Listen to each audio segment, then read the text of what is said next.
Assalamualaikum warahmatullahi wabarakatuh. Selamat pagi.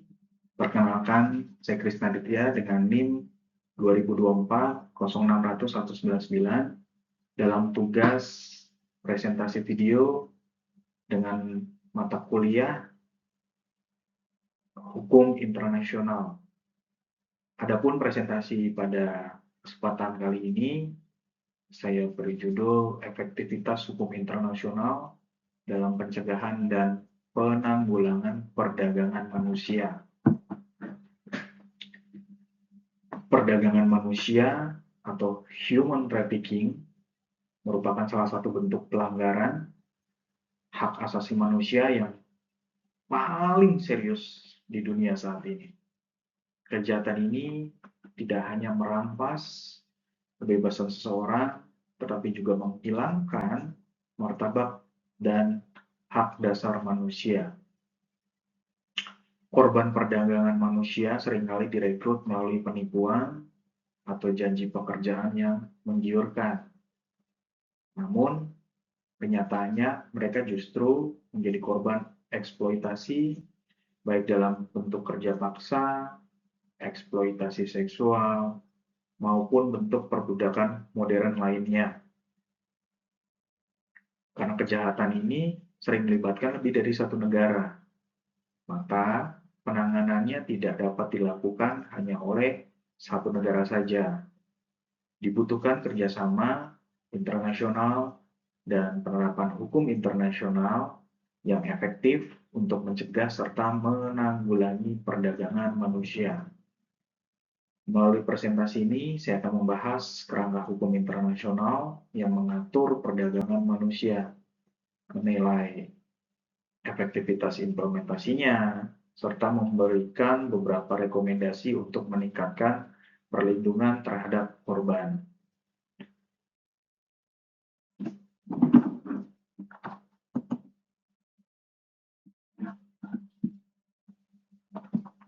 Landasan teori dan dasar hukum. Sebelum membahas efektivitas hukum internasional terlebih dahulu, kita perlu memahami pengertian perdagangan manusia. Perdagangan manusia adalah tindakan perekrutan, pengangkutan, pemindahan, penampungan, atau penerimaan seseorang dengan menggunakan ancaman, kekerasan, penipuan, atau penyalahgunaan kekuasaan untuk tujuan eksploitasi. Eksploitasi tersebut dapat berupa kerja paksa, prostitusi, perbudakan, hingga perdagangan organ tubuh. Dalam hukum internasional, terdapat beberapa instrumen penting yang menjadi dasar pemberantasan perdagangan manusia. Yang pertama adalah Deklarasi Universal Hak Asasi Manusia atau Universal Declaration of Human Rights, yang menegaskan bahwa setiap manusia memiliki martabat, kebebasan, dan hak yang sama. Yang kedua, Protokol Palermo tahun 2000, yang menjadi instrumen internasional. Selain itu, terdapat United Nations Office Drugs and Crime atau UNODC yang berperan membantu negara-negara dalam meningkatkan kapasitas penegakan hukum dan kerjasama internasional. Jika dilihat dari perspektif hukum asasi manusia atau dalam perspektif HAM, perdagangan manusia melanggar berbagai hak dasar seperti hak hidup, hak atas kebebasan, hak untuk bebas dari perbudakan dan eksploitasi, serta memperoleh perlindungan hukum. Oleh karena itu, pemberantasan perdagangan manusia bukan hanya persoalan kriminalitas, tetapi juga merupakan upaya perlindungan hak asasi manusia secara global yang sudah diakui oleh negara-negara di dunia melalui berbagai perjanjian yang telah disepakati bersama.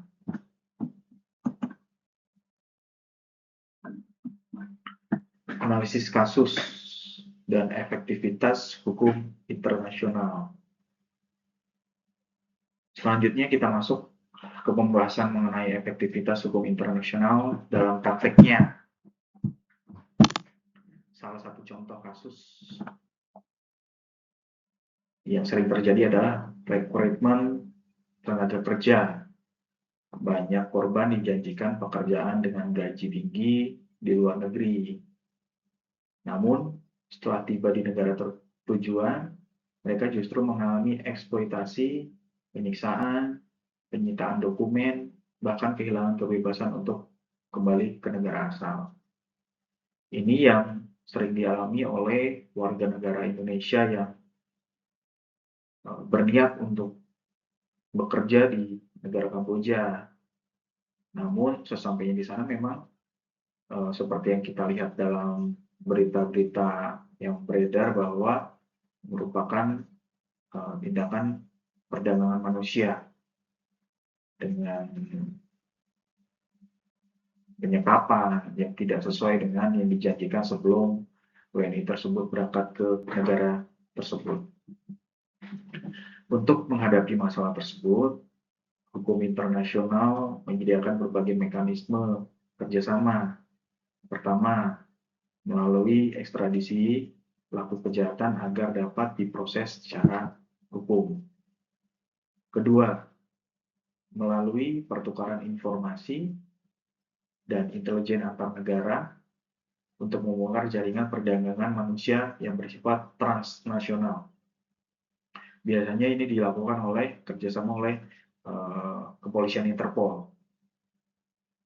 Ketiga, melalui perlindungan korban yang diberikan oleh organisasi internasional maupun lembaga kemanusiaan. Selain itu, berbagai kampanye pencegahan juga dilakukan oleh Perserikatan Bangsa-Bangsa dan organisasi non-pemerintah untuk meningkatkan kesadaran masyarakat.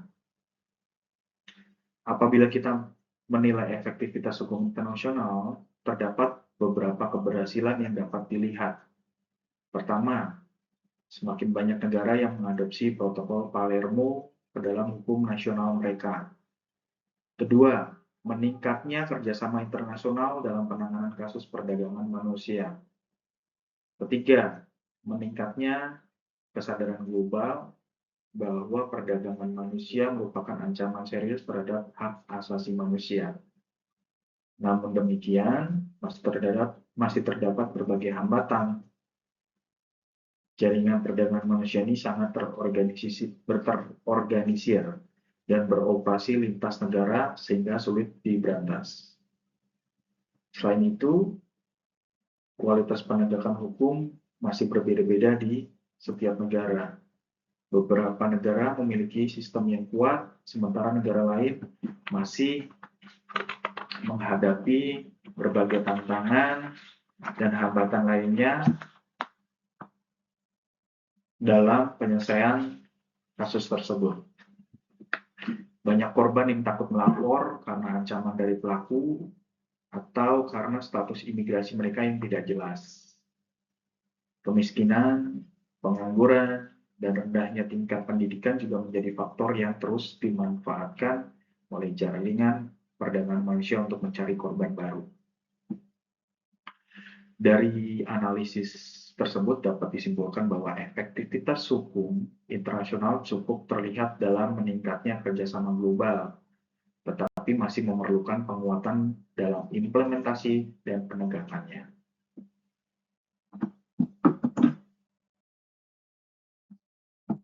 Kesimpulan dan rekomendasi. Sebagai penutup, dapat disimpulkan bahwa perdagangan manusia merupakan pelanggaran hak asasi manusia yang bersifat kompleks dan transnasional. Hukum internasional telah menyediakan kerangka hukum yang kuat, terutama melalui protokol Palermo dan berbagai instrumen HAM internasional lainnya. Efektivitas hukum internasional dapat dilihat dari meningkatnya kerjasama antar negara, adopsi standar internasional ke dalam hukum nasional, serta meningkatnya perhatian dunia terhadap perlindungan korban. Namun demikian, masih terdapat berbagai tantangan seperti lemahnya penegakan hukum di berbagai negara, berkembangnya jaringan kriminal internasional, dan faktor sosial ekonomi yang menjadi penyebab munculnya korban baru. Oleh karena itu, beberapa rekomendasi yang dapat dilakukan adalah memperkuat kerjasama intelijen dan ekstradisi antar negara, meningkatkan pengawasan terhadap perekrutan tenaga kerja migran, memberikan perlindungan dan rehabilitasi yang lebih baik bagi korban, serta meningkatkan edukasi masyarakat mengenai bahaya perdagangan manusia. Selain itu, diperlukan harmonisasi hukum nasional dengan standar internasional, serta peningkatan kapasitas aparat penegak hukum agar penanganan kasus dapat dilakukan secara lebih efektif. Sebagai penutup, saya ingin menyampaikan bahwa perlindungan hak asasi manusia merupakan tanggung jawab bersama seluruh masyarakat internasional. Hanya melalui kerjasama yang kuat antar negara, kita dapat mewujudkan dunia yang bebas dari eksploitasi dan perdagangan manusia. Demikian presentasi tugas video untuk mata kuliah Hukum Internasional. Terima kasih atas kesempatan dan perhatian yang diberikan. Wassalamualaikum warahmatullahi wabarakatuh. Terima kasih.